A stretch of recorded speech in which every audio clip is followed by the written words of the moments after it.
Собака издалека увидела, что кто-то приближается к ее единственному щенку. Затем материнский инстинкт взял верх над страхом, и собака, ни на секунду не задумываясь, помчалась вперед. Собака и ее ребенок жили на улице. Неизвестно, как она туда попала и через что ей пришлось пройти. Организация «Надежда для лап» получила сообщение о 2 бездомных собаках, живущих в одиночестве недалеко от шоссе.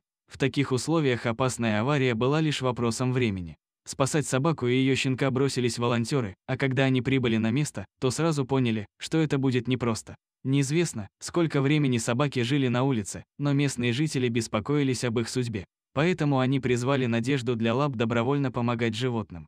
Близлежащее шоссе не является идеальным местом для проживания бездомных собак.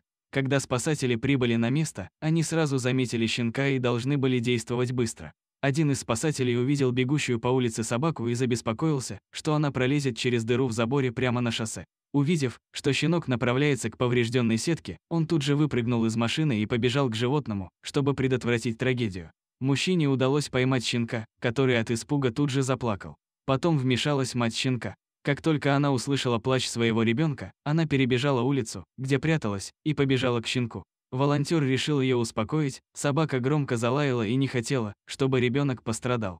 Щенок, попавший в руки спасателей, вырывался к матери, но когда немного успокоился, мама испугалась и спряталась в кусты. Волонтерам удалось взять малыша на поводок и перенести в машину, но собака не хотела сдаваться. Тогда спасатели решили обратиться за помощью к людям, которые жили поблизости и иногда подкармливали собаку. Они надеялись, что благодаря этому собака прорвется и выйдет из укрытия.